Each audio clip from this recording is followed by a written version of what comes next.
Good day, everybody. Welcome. This is Two-Way tonight. I'm Mark Halperin.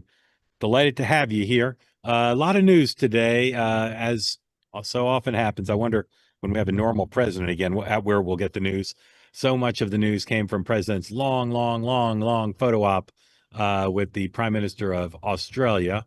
And the president took questions, long statements. They took questions from both the U.S. reporters and the Australian reporters. And I have to say, I think he was triggered by the voice of all the Australian reporters, the voices, because they sound like Jonathan Swan. I think they triggered him because he kibitz with all of them. That's an Australian term.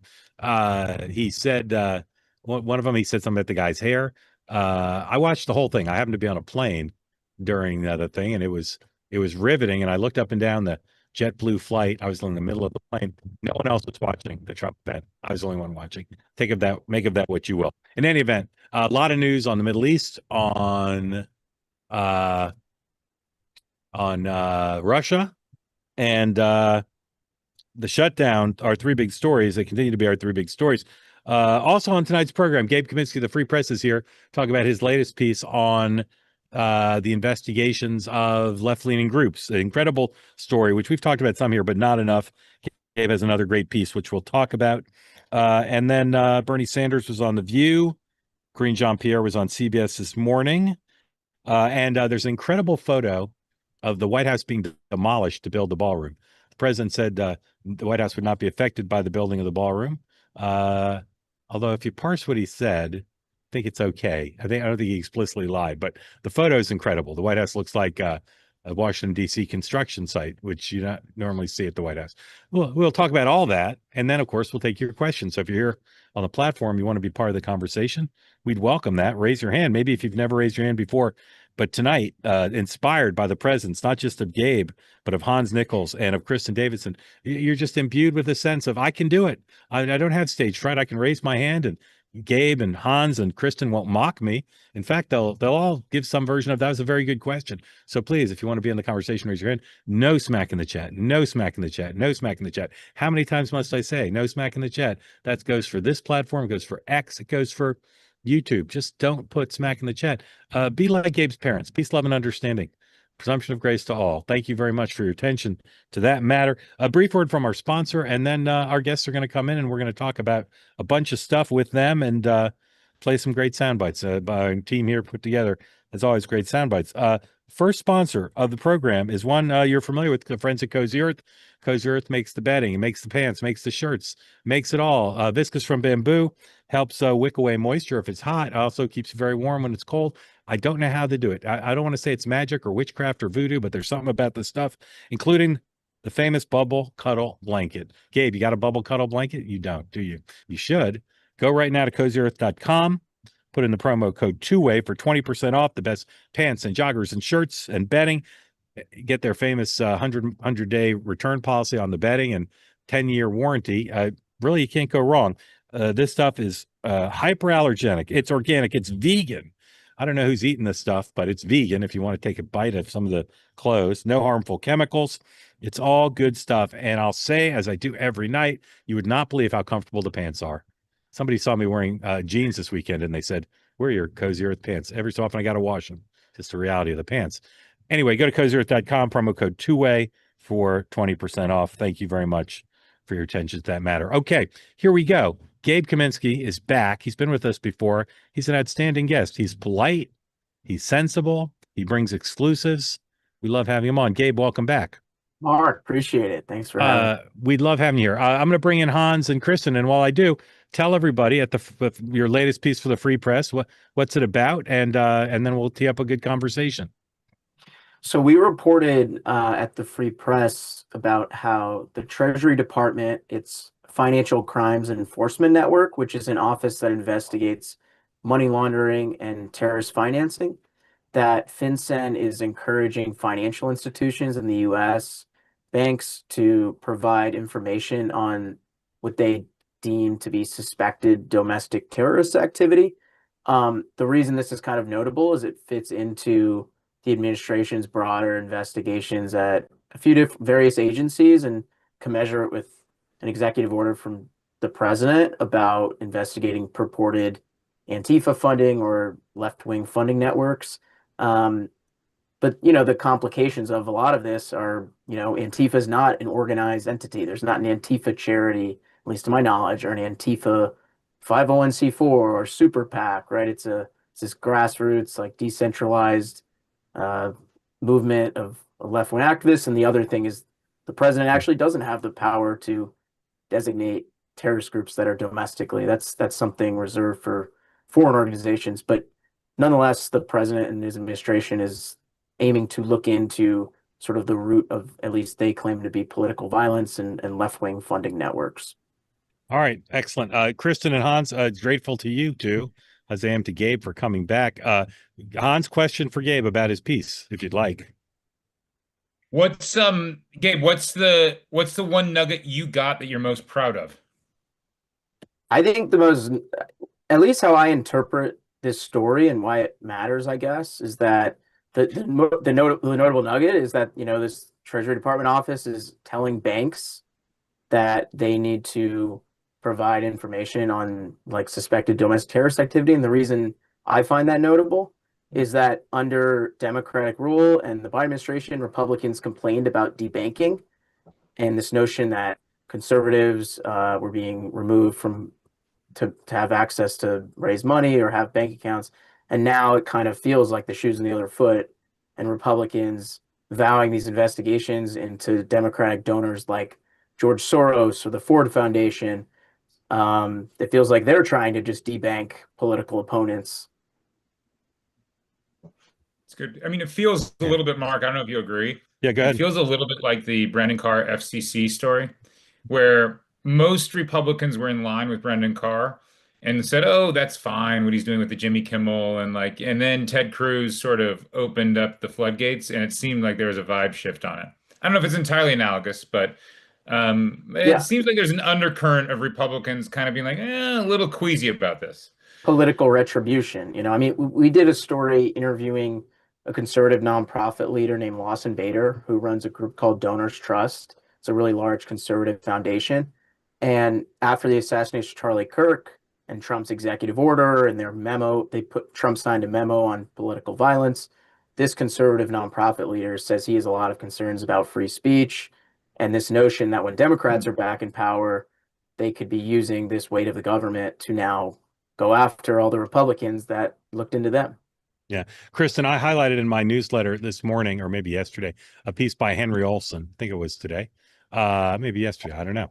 About healthcare and about how your party, from George Bush prescription drug benefit, now to Marjorie Taylor Greene, your party is a party of big government on some issues, and some of the leading voices in the party are like that. The president's like that on some issues, and as Gabe's story suggests, like using the power of the federal government to tell the private sector banks what to do is something you wouldn't think your party would do. And so I asked a conservative, someone you know, who texted me and said, this Olson story is, a very important story. Who's going to save us from all this in the party? It's a Republican.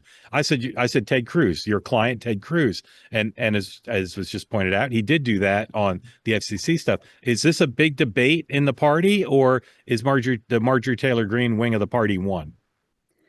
Do you mean on this issue specifically? Broadly, the issue Gabe raises, but what Hans raised, and just in general, we could all give 15 examples from Bush to Trump of your party of being for big government power to interfere in the private sector. And obviously, one of the things the president's done that's most bothered traditional conservatives is telling these companies, you got to sell me 15% or you got to give me X percent of your profits. These are not traditionally conservative things. It just as Gabe's story, you wouldn't think traditional conservatives would be trying to use the power of the federal government to tell banks how to do their business. Yeah.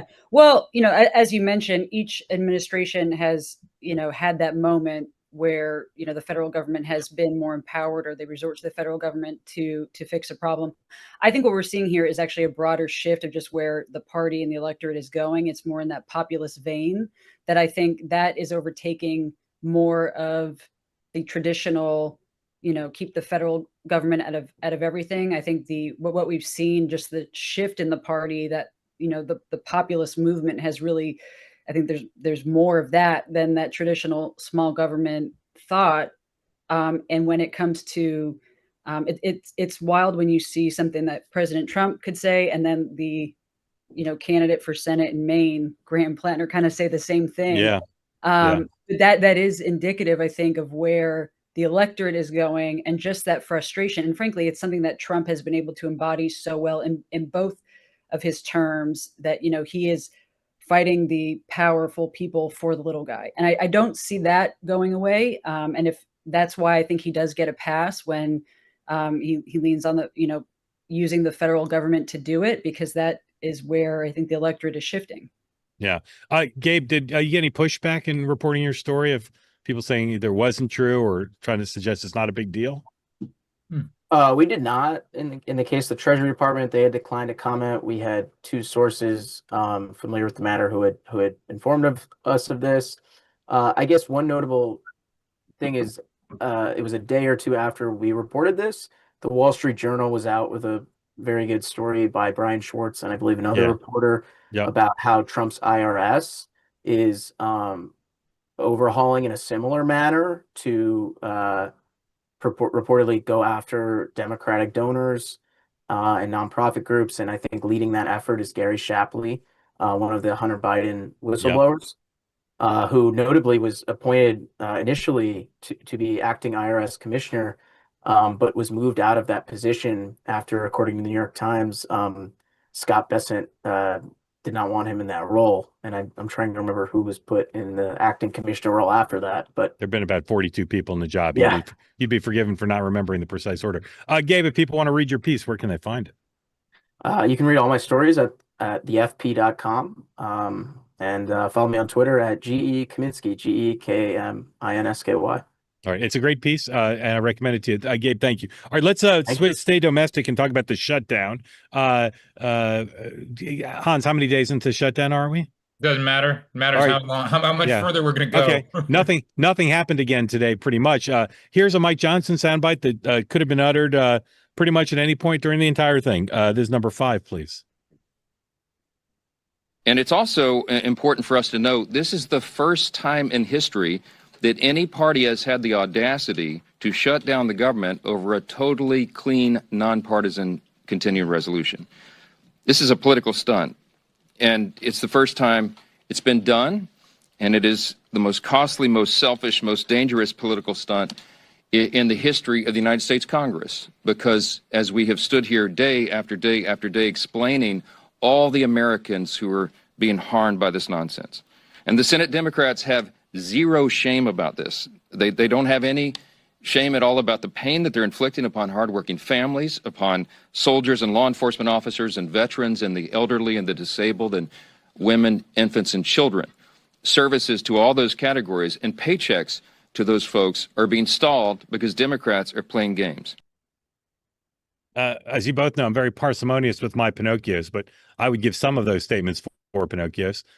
Hans, how would you rate what the speaker said, and where do things stand now? Ted Cruz would like a word, right? I mean, some of the previous shutdowns, right? Look, leave the Pinocchio stuff aside, and I think we're probably all right that, like, that when the shoe's been on the foot, Democrats have been making this argument. My bigger question is, why isn't the Mike Johnson argument cutting through at all? And it doesn't seem to be. And so I yield to Kristin, who, like, I write bad stories. She tries to put them in the bloodstream. I just yield to Kristin on that. It just doesn't seem to be cutting through. Even the polling, like, Republicans will say that it's moving in our direction, but it's still like a 50, it's still a jump ball, right? I mean, there's like, nothing's really broken on the polling. So it's not cutting through, and I don't know why. Kristin? Yeah, I mean, I've always had a hard time, just if you look in the past, when one party holds all branches of government, I just feel like you're in an uphill battle to try to push the blame on the other party. So that's why I think there's just that stalemate. I am curious to see if it does continue to go through November, how that's going to play out, particularly in the Virginia elections that are coming. So, I mean, if I go up to Pennsylvania, people might not know what I'm talking about. If I go across the river to Virginia, there's a lot of people who are affected. So it just kind of, that might, shake things up a little bit. I would like to see, if particularly because healthcare is part of this, and the extension of the, ACA, the Obamacare credits is involved, maybe we could cut through if we were more proactive in a solution to that, right? Maybe, instead of just saying, let's pass the clean CR and then talk about it. Like, let's get some of those ideas out there, because more and more healthcare is not just a healthcare issue. And this is something that I think Republicans particularly need to understand now, not later. Healthcare is an economic issue now, and it's more and more becoming so. And I think it's going to be a huge issue in the midterms next year.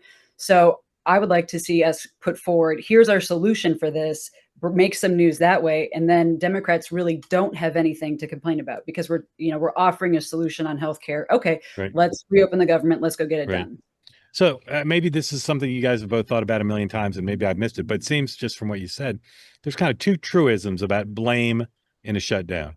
One is, if you control all three branches, as Kristin said, you're going to get blamed. But the other is, the party that is not for a clean CR has typically been blamed. But in this case, one party's one and one party's the other. And maybe that accounts for the fact that, as you had said, Hans, the polls are basically mixed. Do either of you feel, well, let's be optimistic. Kristin, where's currently the dialogue for a compromise? Is it Vance Schumer? Is it Schumer Johnson? Is it Collins Johnson? Where's the pair that is going to speak that will be the green shoot that gets us to solve this? I actually think it's going to be, I think Thune is going to be heavily involved. Yeah. And I think Vance will be heavily involved. And Yeah. I don't think it will be Schumer. I think it's going to be a gang of some moderate Democrats. Yeah. And I think it's going to be, it won't be Johnson himself. I think there's going to be a gang of House Republicans who are going to kind of come together. Johnson might lead them, but it's going to be, particularly some Republicans in these tough districts and some older, Republicans who've been through a few shutdowns might come together. Hans, what do you think of that? I think it's basically fair. I think, to me, the conversation I'm looking for is to Shaheen Peters. So Shaheen's sort of leading the 4 Democratic votes to keep it open. Senator Shaheen from New Hampshire. Peters is technically for keeping it shut down and not passing the clean CR, but I feel like Peters wants to get to yes. So the Shaheen Peters conversation is interesting to me. It's really going to be interesting to me to see how Trump handles this when he has everyone at the patio, the Rose Garden patio, I guess we call it now, the patio. Yeah, it's tomorrow night, right? That's tomorrow lunch. Lunch, right. And the question to me is, does Trump try to lock him into his position, which is no negotiate? Right. Because the Democratic hope on this is that Trump gets off the sideline and forces Mike Johnson to cut a deal and forces Thune to cut a deal. Our reporting indicates that Trump is just as dug in. Yeah. And so the question is, does Trump freeze Republicans as well on his position? And then this shutdown could be even longer than many of us expect. Yeah. So one thing that one of a half dozen things that people said could force a deal was the stock market crashing.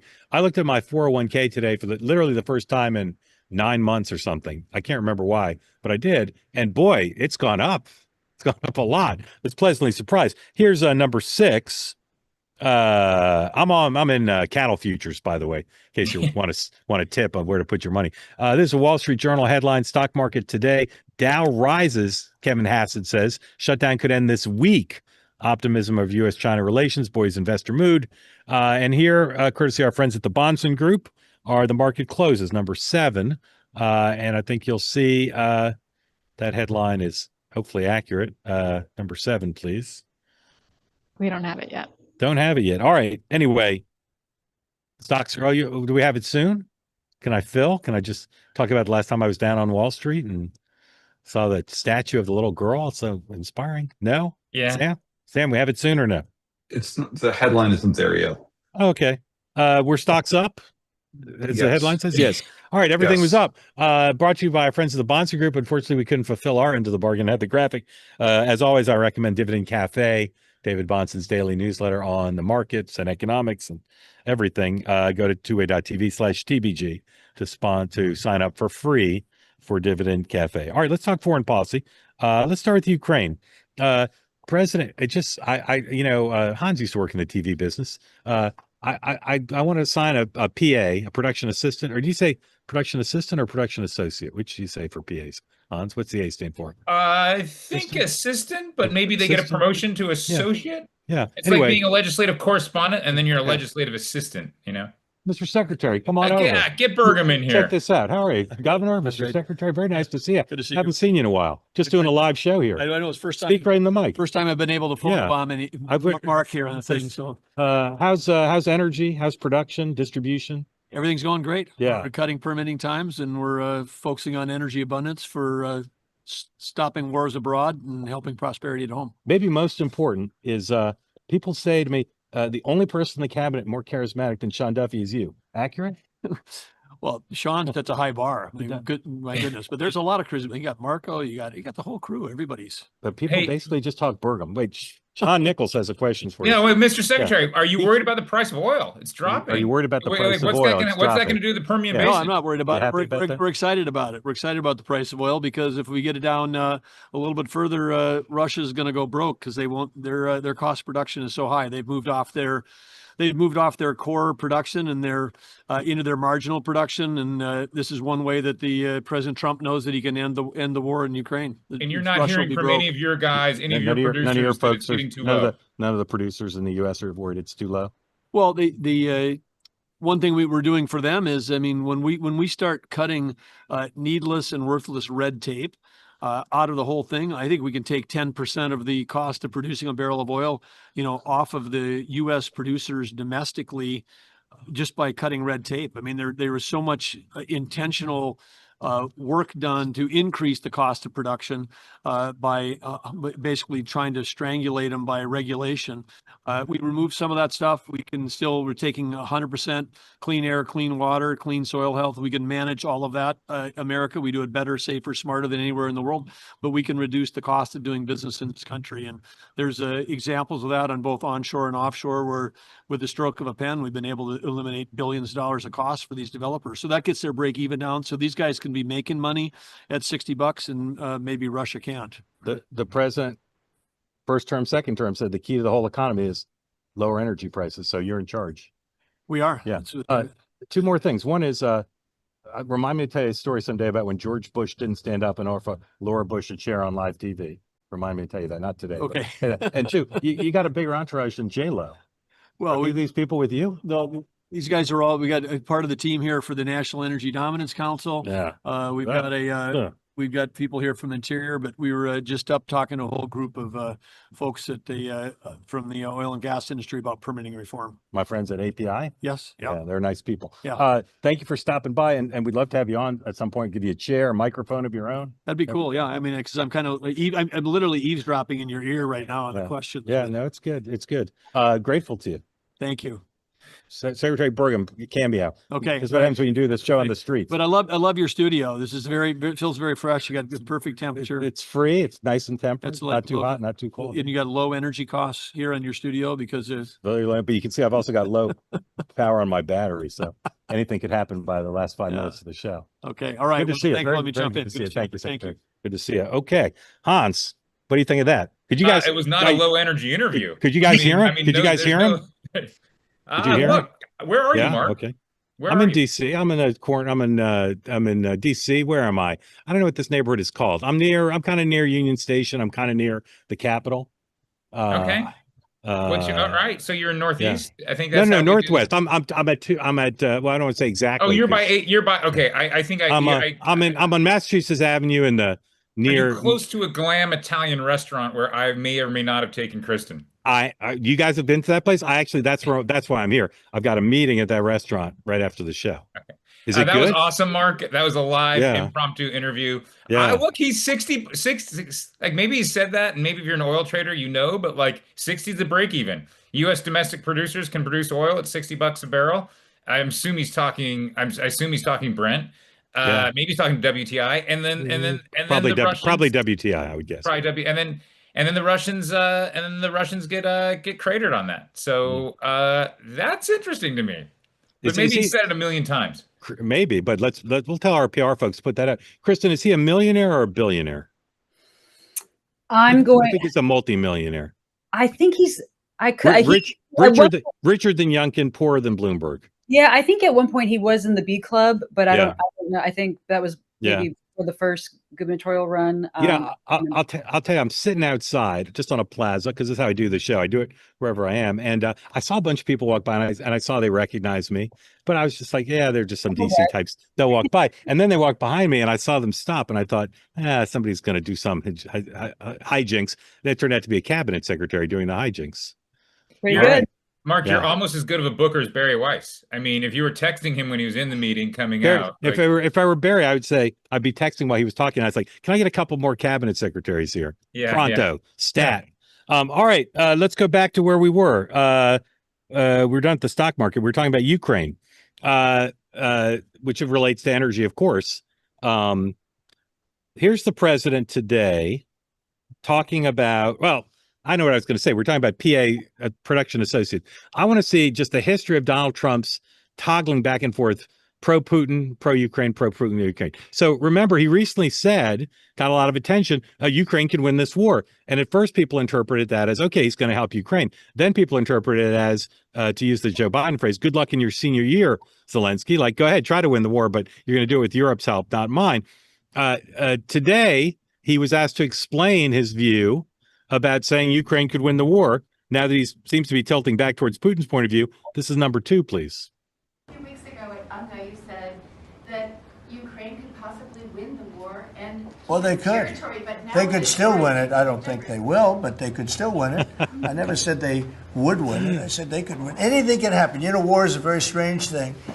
A lot of bad things happen. A lot of good things happen. If you look at the Middle East, I would say prior to us hitting Iran so hard, we could have never made that deal because you would have had a dark cloud over the Middle East when we took out their nuclear capability, which was one of the great military maneuvers of all time. It was flawless. You saw that. Yeah. Those magnificent B-2s. I mean, that was a flawless we can cut this off. He talks all about was, Iran for a long time and how brilliant it was. Kristin, what's your sense of where we're going here at this point? Thank you, gentlemen. I think back a week or two, whenever those vision talks worked, it did kind of seem that at that time Trump was like, okay, I tried, it's up to you guys now, kind of washing his hands of it. I feel like that's kind of the approach he took in those remarks there. Whereas, Trump has tried to bring both people together to get to a resolution. And now it's like, yep, Ukraine could still win, but we're not there spending all of our time on it anymore. That's the sense that I got just from all the interviews, I think, in the last month to today. Hans. Yeah. I mean, wait till Budapest, right? I mean, is Budapest going to happen? Will it happen in Buda? Will it happen in Pest? Yeah, look, it seems like it. Yeah, right? It seems like it. All right. What have we learned about Donald Trump in the past 12 years? The gentleman loves summits. Yeah. Right. If you say there's a summit that's going to have the world's attention focused on him, whether or not it's in Saigon or it's in Singapore, or find another St. Petersburg, like find me another S, like he'll go. So I imagine he goes, right? Yeah, I think so. All right. We're going to switch topics because we got a lot to do. If you want to be on the conversation, please raise your hand. I'm like Robbie Suave. I'm a small government, like I'm 10th Amendment. Leave the federal government out of everything. Government should only do essential things, right? But here's something I think the government might need to be involved in. AWS goes down this morning. I was up writing my newsletter at an early flight. It was pitch dark outside, very early, and the thing's gone. And then I come to eat at the Love Mikado. You ever been to this Love Mikado Japanese food court? No, it's right next to the Italian restaurant. Anyway, can't order anything from the kiosk because it's down. I just was told the reason we didn't have our stock charts is because of AWS being down and the thing still being disrupted. Here's my question, Hans and then Kristin. Like, isn't this something government should do? Like this morning at it was like 3 a.m. Shouldn't the government be on top of a disruption like that that's disrupting Venmo? And like, isn't that a role for government? Because I heard nothing from the government this morning. Shouldn't that be like a instant? They should be on Twitter and conveying to people, here's what's going on. Yes, but this is the other sort of, I'm going to bring this back to the shutdown conversation. This is always what like the real cynics in town tell you is that the shutdown talks won't get unstuck until there's an external event. And by external event, people typically mean a bad event, a bad outcome. So none of us want to. Now, I don't mean to like downplay what happened with AWS this morning. I'm sure it's bad. If you're doing comms for AWS, you had a bad morning. But there, it won't be difficult for either party to take, but especially right now with Republicans in power, to Kristin's point, and Democrats, to sort of lay the blame and trace it back to the party in power if and when there are other infrastructure failures. So yes, it didn't affect me the way it affected you, but I feel like a lot of businesses suffered this morning. Okay, but again, just answer my question. One word. Shouldn't there be like a Schwarzkopf war room where they say, here's what's happening? Yes, It's but up it'll to- happen after a serious cyber attack and a serious crisis. And I we'll see what look I back. see what you're saying. Kristin, Yes. is this a good function for government? It's tough because my government philosophy is that government can't do it well. Yeah, Right? You know, yeah. I don't believe the government can do it well. So I hesitate. I mean, in theory, yes, but I hesitate in practice. Well, how will that actually? What will that look like? Whether will they be very good at it versus, is it up to the individual companies to really take that? Yeah. It looks like air traffic control, but for cyber and for critical infrastructure, for our water, for our drinking. Yeah. I mean, I know governments, I know this would be a challenge for government, but I put this at a very high priority because this could have been a terrorist attack. Like, people need to know, and people need to know that it's happening. So, I mean, the inefficiencies and everything else, something like that could bring down everything. I mean, AWS is like a third of like everything. It just seems, I don't know. It just, I wanted information from my government this morning and I didn't get it. All right. Here's the president, at least one more topic here. Here's the president talking about Hamas and this question of whether they're living up to their end of the bargain, with the vice president meeting with Netanyahu tomorrow to talk about both the implementation of this deal and phase 2. Number 1, please. We have 59 countries that agreed to the deal. We have a peace in the Middle East for the first time ever. We made a deal with Hamas that, they're going to be very good, they're going to behave, they're going to be nice, and if they're not, we're going to go and we're going to eradicate them if we have to. They'll be eradicated, and they know that. So they went in, and I don't believe it was the leadership, but they had some rebellion in there among themselves, and they killed some people, a lot of people. But this is a violent group. You probably noticed over the last 100 years, this is a very violent group of people. And they got very rambunctious, and they did things that they shouldn't be doing. And if they keep doing it, then we're going to go in and straighten it out, and it'll happen very quickly and pretty violently, unfortunately.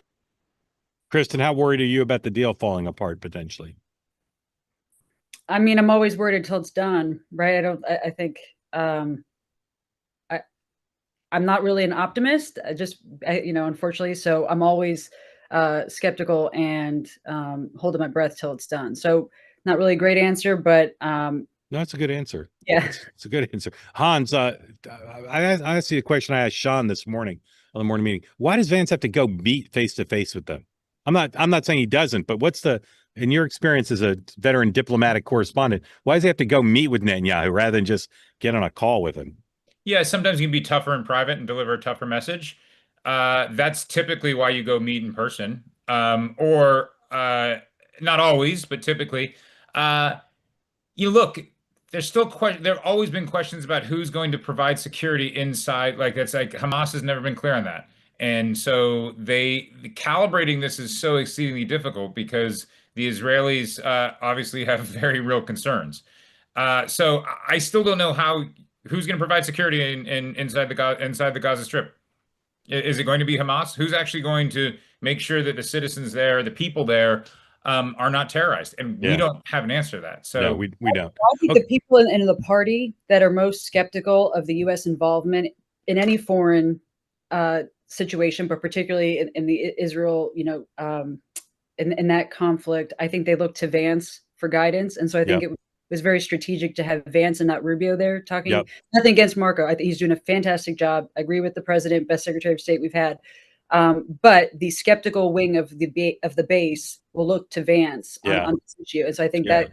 And Rubio's majoring in Russia this week. Yeah. So he's got something else to do. All right. I'm going to do one more story and then go to your questions and a word from a sponsor. So if you want to be in on the conversation, please raise your hand. This construction at the White House. Here's the picture, number 16. We've all been around the White House, never seen anything like that. You just see, look at that thing. That's just that could be any construction site in the world, but it's the White House. And again, the president had previously said construction wouldn't interfere, quote, interfere with the existing White House structure. Again, it depends on what the definition of interfere is, but it's certainly not business as usual. Kristin, what's your reaction to that picture and the charge that the president wasn't accurate when he said it wouldn't interfere. Well, when I first saw it on Twitter or X, I thought it was AI. I didn't think it was real. Yeah. It took me a few to realize what it was.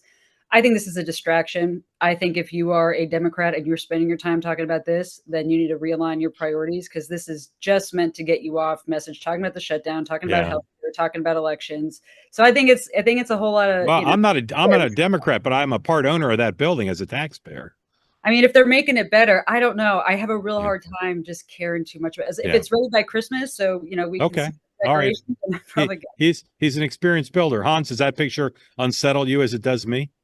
I was trying to figure out where it was. I didn't see. I've been in another story today. It's just the East Wing. So if it's the East Wing, does that mean the White House is not being interfered with? Right. I don't know. Like what does interfere? Like Democrats privately acknowledge that you need a ballroom, you need something bigger. Yeah. I'm not a construction expert, so I'll stop talking. Kristin, I don't really care. I just thought the picture was cool, so I was trying to create a contretemps around it. All right, to your questions in just a moment.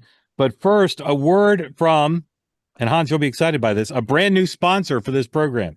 First time on the show this week, Ethos. Go to ethos.com to get a free quote on life insurance. Ethos makes getting life insurance fast and easy to protect your family's future.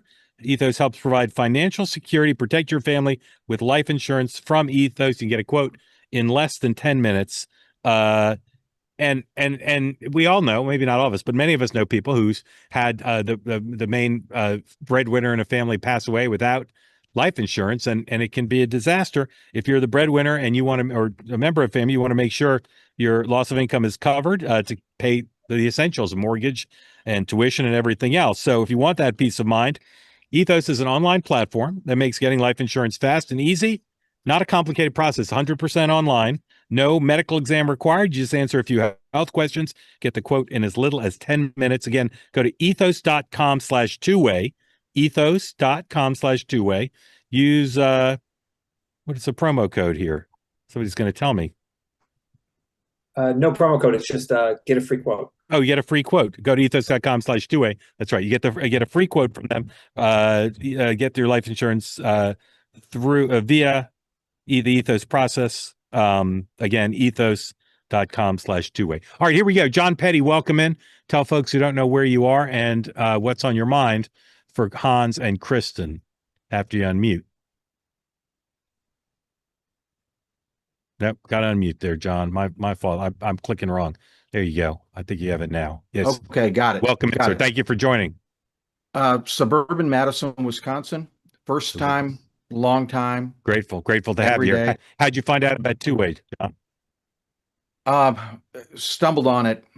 Yeah, like kind of like Secretary Burgum. Right. Yeah. Just okay. In the neighborhood. Welcome in. What's on your mind? I have a theory about the shutdown, and tell me I'm wrong. The shutdown is just a vehicle that the Dems are using. Their bet is they're assuming the historical basis that the incumbent will lose seats in the legislature in the off year, that they're going to gain seats. With the shutdown, they're playing a game of chicken with the Republicans. Is there going to be enough pain? Can they inflict enough pain by the shutdown to force the Republicans to either compromise or go nuclear and do away with the filibuster and go ahead and have the Republicans pass whatever they want via the doing away with the filibuster? If they do that, if they go nuclear and the Dems are right and they gain seats in the off year, it's a win-win for them. Yeah, that's a good theory to run by Hans and then Kristin. Hans.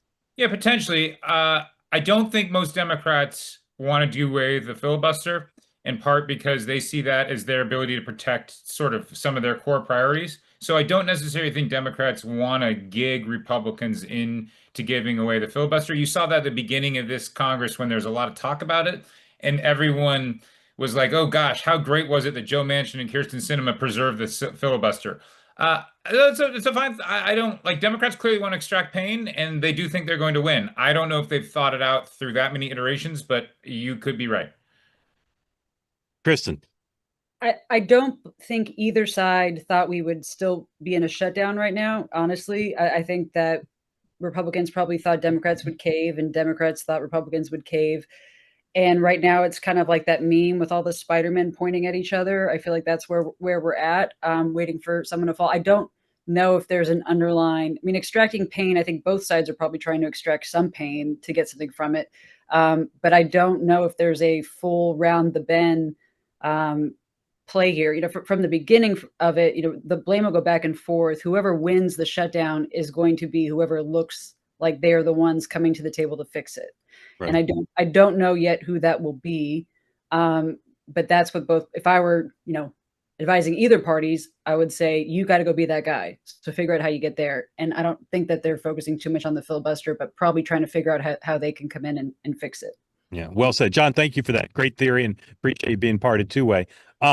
Breaking news, federal appeals court out west, 2-1 ruling, Ninth Circuit said that President Trump can send the National Guard into Portland.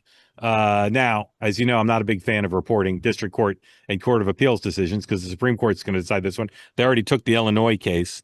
And now they have this. Now, be interesting if they base it on the facts and say one's okay and one's not. We don't know, but in any event, intermediate victory for the president in 2-1 Court of Appeals. Andres, welcome in. Thank you for being part of Two-Way. Tell folks who don't know that you live in New York City and what's on your mind for Hans and for Kristin. Only one thing on my mind, Mark. Ukraine. Yes, sir. It was a great press conference today, or gaggle, whatever you want to call it, in the cabinet room. And really got to hand it to the press who were in there for pressing President Trump on a number of issues, because he likes to go back to his standard lines about, you know, how many soldiers die every day. And the press was actually pressing him on, would you talk about the civilians? Would you talk about the children? Yep. So it was a good back and forth there. My thing with Budapest is nobody I'm talking to thinks that Budapest is realistic. Not so much because, you know, Hans mentioned that Trump is always up for a summit. It's not the Trump side; it's really the Putin side, and they can't figure out whether they can nail it down. There was the whole kind of summit thing started in Istanbul, if everybody remembers, and Putin chickened out back then. So Alaska was really the difference, the exception that proves the rule. And most people in Europe and who I talk to here just don't see Putin wanting to do it, wants to keep going. So my question directly to you guys is, given that the president is changing his position, what makes a White House meeting with Zelensky get published, the kind of details that you get published in the WAPO, on CNN, in the Financial Times, etc., that quickly after it happened? Like, when that stuff comes out, my intuition is that is leaked on purpose. Is that when you guys see that much stuff come out of a White House meeting that's not supposed to be published, what's your intuition on it? Great question, Kristin. Yeah, I would agree. I think that's how you're able to control what, you know, whether it's a campaign or an administration, you want to control the message of what comes out. I'm sure that there are instances where it is a true, genuine leak, but it looked like that, you know, this time. And I would say it's smart. It's very smart. You want to get the right information out there. Yeah. Hans, do you think that came from the U.S. side, the European side, Zelensky? Where'd that come from? I think Barack Ravid broke it first. So Barack had it first. The meeting went south. Right. And then I wasn't following this so closely, but then the FT had the big swing at the president, yelled and used profanity. I think that was. But that came from the European side, from an off-the-record briefing that was put on the record ex ante, right? Yeah. So whenever you get information off the record like that, and then with the magic wave of the wand, the whoever was briefing you said you can use that all. That's indication that they probably thought they were getting behind the narrative and they wanted their side out. So I think because Barack's story was Friday, I think. Yeah. I think the initial Barack story was Friday, and the FT story was late Sunday or Sunday night going into Monday. Yes, or Sunday afternoon maybe. But Sunday afternoon. Okay, so the only thing I thought was, like, this is going to be too much inside baseball, but so forgive me in advance. The speed with which reporters are able to match a story always tells you something. And so if and when you are first on a story and it's juicy and it's good and you're feeling good, you don't want to be first for long because then you're worried about the accuracy of your story. When everyone comes in and confirms it, that usually gives you as a reporter a great deal of comfort, but usually tells you that the details actually weren't that. Once they're out, they kind of tend to flow out. Right. And that usually tells you that a narrative is being spun. Yeah, great question. Thank you.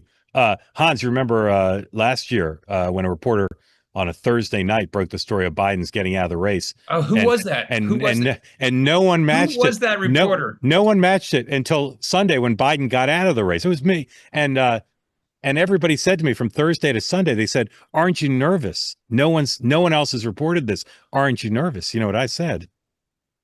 No.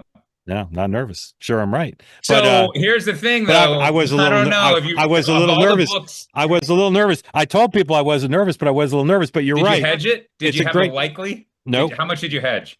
Not very much because I knew he was getting out. Here's how I hedged. I said by Sunday at the earliest. But here's the thing.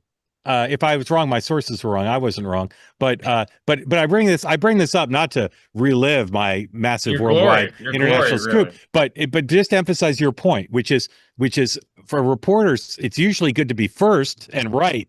But then it's comforting if someone else comes in right behind you, because the longer you're out there with what we call what's that called, world permanent exclusive. Permanent exclusive. The longer you're out there with the permanent exclusive, the more nervous you get. You never want a permanent exclusive. No, but in this case, exclusive be permanent. In this case, Thursday night to Sunday morning was a little bit excruciating.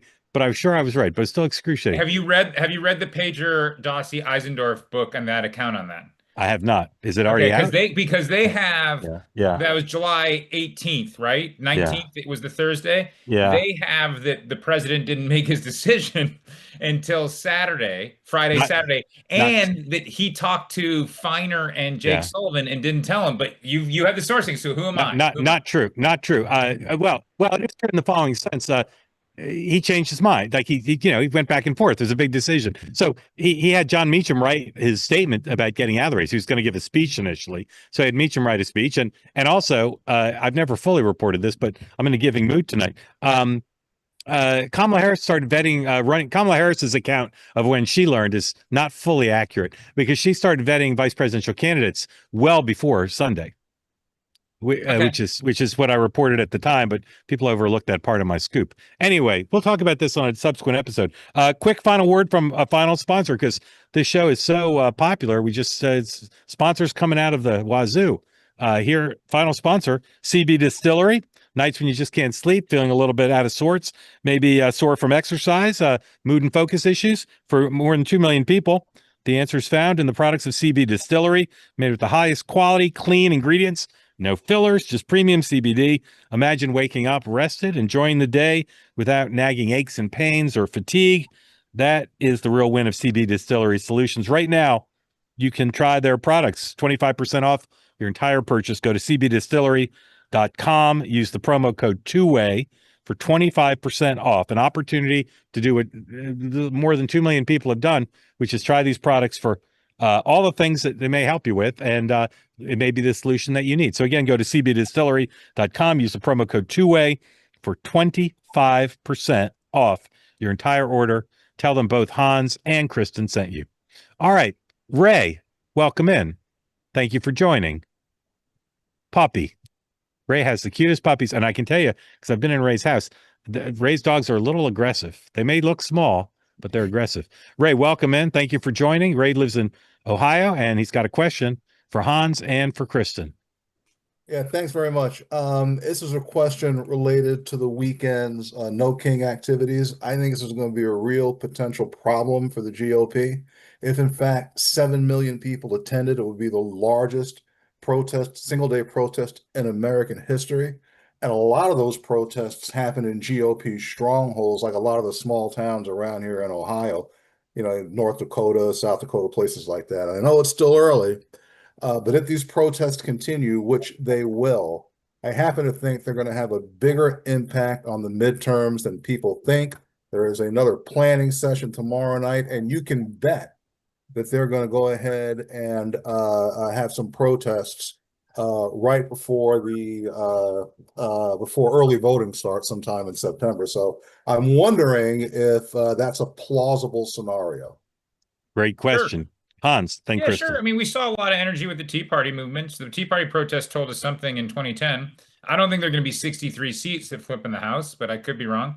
But yeah, it tells you there's certainly energy, but like it's in, a barometer this far out, like, if they have these if these were even number protests, in an even number year, it might be a little bit more meaningful, but it's telling us something. But there's a lot of things can happen. We got a good year and a year and 12 days, 14 days. Kristin. Yeah, I was going to mention the Tea Party is, similar, but I think it will all come down to, is it just a protest or are they converting that into votes and mobilization? So we can protest and feel really good about it. And yeah, we made a stand today and go home and not do anything. But what I really watched over the weekend was particularly a protest in New Jersey and in Virginia, in some of these places. Did they go walk across the street and get those people to vote if they hadn't already? That's when I think from a Republican standpoint, we shouldn't take it lightly. And publicly we could say it's a joke, but privately we need to watch that because you see, there were some counties in New Jersey that had fast absentee ballot return over the weekend. There were in Northern Virginia, early vote expanded 600%. So if that is a direct correlation, then yeah, we do need to watch it, and we need to double our efforts in mobilization. If it's just protest for protest's sake, I think it'll be minimal. But if Democrats really want to make it something, then, you have to actually put some action into your words. Yep. Ray, thank you. Grateful to you, my friend. Okay. Here we go. Dan, welcome in. Tell folks who don't know where you are. Great to see you. What's on your mind for Kristin and for Hans after you unmute? There you go. Yeah. How you doing? I guess my question is, I was thinking a lot about when Trump had retweeted that video of himself and the firefighter, and also Carolyn Levitt, what she said about all the supporters that were protesting were Hamas supporters. The left often gets painted as, if we criticize Trump, we have some kind of derangement syndrome. At what point does the behavior from, the White House and the people, in the administration, when is it considered that they have some kind of derangement towards the American people when they behave and say things like they do? Great question. I've heard that from several people today. Thank you for it. Kristin. Yeah, it's a good question. I don't know if I know the right answer. What Trump says, his style is not new. He's kind of been that way for the past few decades that we've seen it saying things that others wouldn't say, or maybe a little bit more politically correct. I don't think that either side has a derangement syndrome towards the, in this way, I'm an optimist. I want to believe that, neither side has a derangement syndrome towards their opponent. And I think that what we do, both in the media and political world, we latch on to one or two moments and we apply it to the groups at large, which I think is wrong. I think that, there are a number of Republicans who don't understand why, average conservatives across the country who don't, aren't watching this show. They're out playing baseball or doing something, that wonder why people were protesting and no kings. They have no idea why they hate Trump. Meanwhile, there are also some Democrats who don't understand why the president was tweeting AI videos. So I think there's that, in both parties, but I don't know the answer. I would just disagree a little bit. I don't think it's a derangement syndrome on either side. I think we tend to really hold on to the most outlandish and loud moments and apply it, broadly. Hans. I don't know. I have no idea what Donald Trump, there's obviously a dichotomy between what Trump does on social media and how he is in person. Kamala Harris even talks about this in her book, how he's charming in person. He's even been charming to Biden, of course, eviscerates him any chance he gets. So there's always that Dr. Jekyll, Mr. Hyde aspect of President Trump. I wasn't at the protest. I wasn't covering them. I'm pretty certain they weren't all Hamas sympathizers or whatever the charge was. And so the danger for Republicans is that they misread the electorate and they misread the strength of the potential strength of the opposition. And so, you can say that, but to Kristin's earlier point, if you actually sort of believe that this is just a small percentage of the electorate, you could be misreading it. And I think people in Kristin's line of work, they're not very sympathetic, they're not very sentimental, but they just want accuracy. And I think that's what they're trying to get at here. And I don't really know what the true makeup of the crowd is, but I would suspect that people like Kristin just want to know how motivated they are and whether or not they're registered. Yeah, Dan, very grateful to you for raising the question. As I said, I heard it from several people today, and I very much appreciate you doing it. Bernie Sanders raised the same thing, and it's a very good question. Kristin, who do you favor in the Virginia governor's race right now? I'm hoping that Winsome can pull it off, but I think she's got an uphill climb. And how about in New Jersey? Same thing. I think, I think Jack has the momentum. I just don't know if there are enough votes out there to take him over the line. Yeah, Hans, you agree with those two? Democrats favored in both? Yeah, but more in Virginia than Republicans. I don't know if Kristin has any candidates or consultancies here. I'll just say what Kristin probably can't, and privately, Republicans are not optimistic that Winsome Sears is going to win in Virginia. Except for Sean Spicer. Okay, he really puts himself out there. Is he? Yeah, maybe. I could be wrong. I just haven't met many Republicans that believe that, but they are more optimistic about New Jersey and Chitterelli. Yeah, and then the more interesting race is the Attorney General's race. Yeah, just what is the delta between Abigail Spanberger's numbers and Jay Jones? It's just going to tell us something about the party. If it's a 2-point delta, that tells us something. If it's an 8-point delta, absolutely. On a day when Curtis Sliwa once again said he has no intention of getting out of the mayor's race in New York City, the New York Post editorial board today said Sliwa should get out, and they're no fans of Andrew Cuomo. Percent chance Sliwa he can't get off the ballot, but percent chance he withdraws from the race effectively and maybe even endorses Cuomo. Hans? 0.36. 0.36. Okay, Kristin. Probably negative 0.25. I just don't. I think it's. Folks, I'm here to tell you it's 25%. Oh. 25%. Here to tell you he may get out of the race. Very grateful to you both for being here. Also grateful to Doug Burgum. The whole thing was a setup. Booked it months ago. Very grateful to Secretary Burgum and for the two of you. Love having you two on and hope you'll come back, and to Gabe also for bringing us his exclusive story in the Free Press. But thank you both. You bet. Thank you. All right. Tomorrow, right here on the two-way family of networks, I like to call it that. I'll be here at 9 a.m. Eastern time with Sean and Dan for the morning meeting. And this show will be on again tomorrow night. I feel like we might have something special tomorrow night, but I can't remember what it is. But whatever it is, it'll be special, just almost definitionally. I may start doing the show from the streets just because it's the best way to get cabinet secretaries on. I think we've been trying to book Secretary Burgum for like a month. And then instead of him being booked on in some formal way, just strolled on over.